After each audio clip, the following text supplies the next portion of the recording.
I gotta take what I hate and finally make a move. I think of you and all the Pemain timnas Indonesia Sadil Ramdhani tampil gemilang bersama Sabah FC saat melawan JDT tadi malam. Sadil tampil moncer bahkan selalu merepotkan pertahanan Johor Darul Takzim. Pada hasil semifinal leg kedua Piala Malaysia 2022, Sabah FC yang diperkuat pemain timnas Indonesia harus takluk saat menghadapi Johor Darul Takzim. Sabah FC harus menelan kekalahan 0-1 atas JDT pada semifinal leg pertama Piala Malaysia 2022 di Stadion Likas. Pada pertandingan itu, Sadil Ramdhani turun sebagai starter Sabah FC hingga pertandingan berakhir. Sadil Ramdhani tampil cukup apik melawan klub raksasa Malaysia, sementara calon pemain naturalisasi timnas Indonesia, Jordi Amat, tidak ada dalam skuad formasi JDT.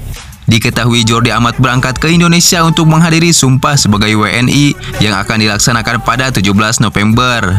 Sementara itu, JDT unggul pada menit ke-34 melalui gol Arif Aiman. Skor 1-0 untuk keunggulan JDT bertahan hingga turun minum.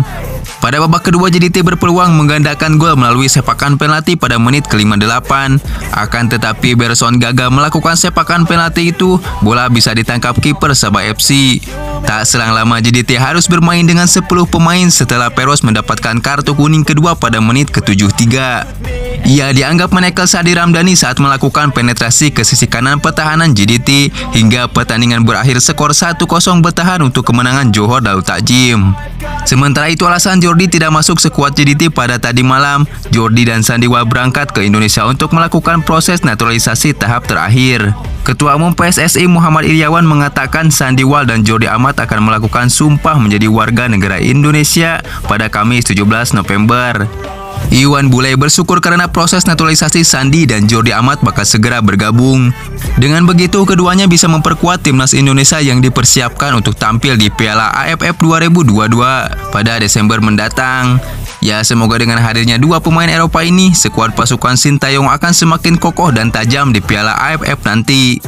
Tentu kehadiran mereka sangat ditunggu-tunggu penggemar sepak bola di Indonesia.